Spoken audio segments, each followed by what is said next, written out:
Við byrjuðum fyrir svona 10-12 árum að halda tónleika, svona stóra tónleika í Krossinum.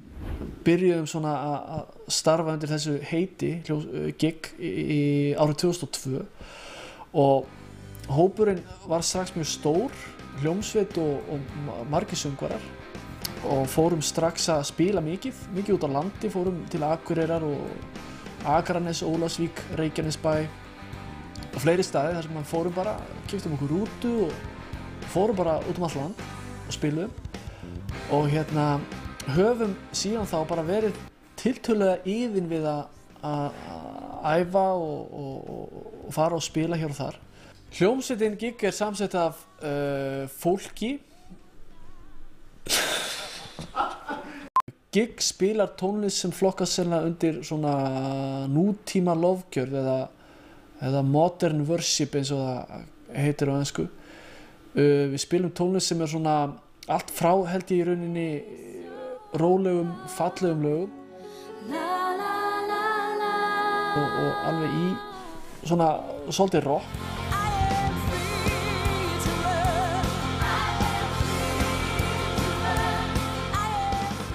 Hljómsveitin gig búin að gefa út 4 geisladiska og 2 DFT-diska en í gegnum árið þá hefur þetta alltaf stækkað og alltaf aukið við sig og í dag þurfum við hreinlega að fá fólk utan að frá til þess að hjálpa okkur og sem sagt ljósa fólk og upptöku fólk og annað slíkt. Herkvæningar er viðburður sem við gerum ár hvert í kirkjunni okkar og sem þannig að við höldum tónleika og svo samkomur, tónleika á föstudag og samkomur laugardag og sunnudag. Ástæðan fyrir við höldum tónleika það er oftar en ekki auðveldara að bjóða fólki í fyrsta skipti á tónleika frekar en samkomu. Það er svona þægilega skref fyrir fólk að taka. Það eru margir sem að kannski fá svolítið ranga mynd af tónlistinu okkar þegar þeir heyra að við séum að flytja kristila tónlist. Vegna þess að það eru margir sem að sjá fyrir sér kór og kannski orgel og eitthvað svoleiðis en við erum að spila svona svolítið nútímalega tónlist og skemmtilega og metnaðarfulla og reynum að leggja það í tónlistina allt sem við höfum og útkoman er okkar mati ágætt. Undirbúningur er mikill, þetta er rosalega mikill og stór pakki. Við umbreytum kirkjunni alveg frá grunn og upp í topp. Síðustu ár höfum við fengið mikið af propsi lána frá Army.is, leikhúsum í bænum og RÚV og skreytum alla kirkjuna. Þegar kemur að húsinu eða síðustu ár þegar kemur að húsinu þá eru herdrukkar fyrir utan eða björgunarsveitabílar eða eitthvað slíkt og svo þegar kemur inn í kirkjuna þá allt í kamúflás, bæði sviðið og klósettinn og barnastarfið og allt. Síðasta vikan er mikið álag, mikið stress á þá sem að koma að þessu, uppsetningun á þessu. Við sem erum í tónlistinni erum líka kannski að hjálpa til við að setja tónleikan upp. Þá kemur tæknikrúið allt inn, þá koma ljósamenn og vídeokrúið og hljóðmenn og annað og þá er sett upp tónleikasvið. Það er sviðinu eru öllu breytt, það er öllu rúta niður á sviðinu, sviðið var stækkað þetta árið og síðan þarf að stilla öllu upp og búa nýtt og setja upp ljósakerfi og þetta árið þá var þetta stærsti búnaður sem við höfum sett upp í kirkjunni. Hérna fyrir aftan okkur síðan erum við ég og Ingi að setja upp stúku og hérna ætlum við að bæta við sætum fyrir vonandi 200 manns í viðbót þannig að við ættum að rúma segi ég, milli svona 400-500 manns vonandi í salnum. Og það kirkjan er öll þakin svona svörtu efni til þess að vídeóið upptakan í vídeóinu megi vera sem best úr garði gerð og stressið og álagið er oft alveg rosalega mikið og þetta ár var alveg óbóðslega mikið álag. Það var svona á síðustu metrunum þá eiginlega svona við rétt mörðuð það.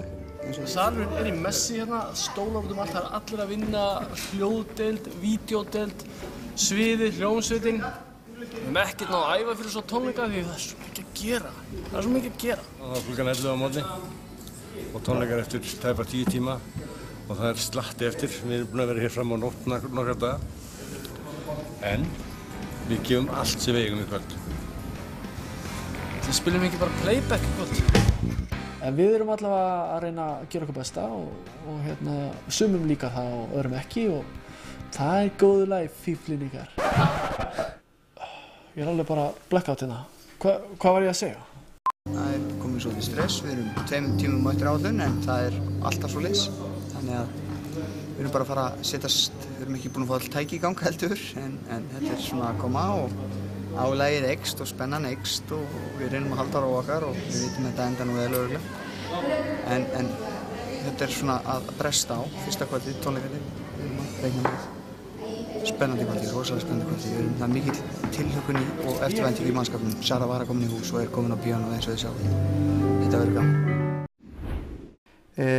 Heimsóknin sem við fengum, hún heitir Sara Kelly og hefur verið tilnefnd til Grammy-verðlaunanna og kemur frá Bandaríkjunum, framúrskarandi tónlistarmaður.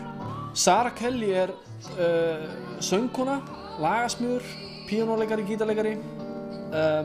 Hún er svona tiltölulega, það er ekki rosalega mörg ár held ég síðan að hún fór svona að meika það í kristna heiminum sko, í tónlistargeiranum, en mjög fljótlega þá fór hún upp á stjörnuhiminin vegna þess að hún bara semur einstök lög, hún er með einstaka rödd. Þetta árið vorum við með, ekki með erlenda gestabreytingar, heldur vorum við með tónlistarmann með okkur.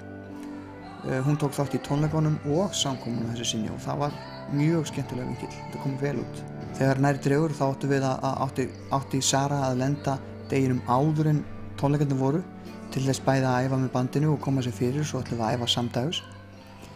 En það kom babb í bátinn, þegar hún var að stíga upp í vél þá var Sara orðið svo fárveik að þegar vísuðu henni frá borði, treysti henni ekki til þess að fljúga. Þannig að við fengum símhringingu að Sara væri orðin veik. Og við í vanda stödd. Og svo var spurt hvað á að gera. Við erum búin að vera að panika, nokkur okkar í bandinu, við að snúa þessu saman. En Sara Kelly hefur batnað og er að koma núna í fyrramálið. Gera verkum hún veltum að vera almenn núna sko. En það er búið að vera mikið mótlæti hjá henni að komast inn til landsins. Það eru margir að draga úr hana. Í Bandaríkjunum eru fréttirnar þær að við hefum ekki einu bensín á flugvélarnar okkar til þess að fljúga henni heim. Það gerir það verkum að við mistum úr dag og hún lendir hérna samdægus. Lendir snemmu morguninn, hún fer inn á hótel og jafnar sig og kemur og við áttum eitthvað smá samtest og svo áttum við ég held að verið hálftíma til klukkutíma æfing með henni og fluttum svo með henni tónleika seinna um kvöldið. Endilega farið á heimasíðun okkar crossin.is /gig. Við erum líka með MySpace síðu sem er myspace.com /gospel invasion group og svo erum við endilega á Facebookinni, kíkja á okkur þar. Við erum rollurnar hans Jesúsar. Kött.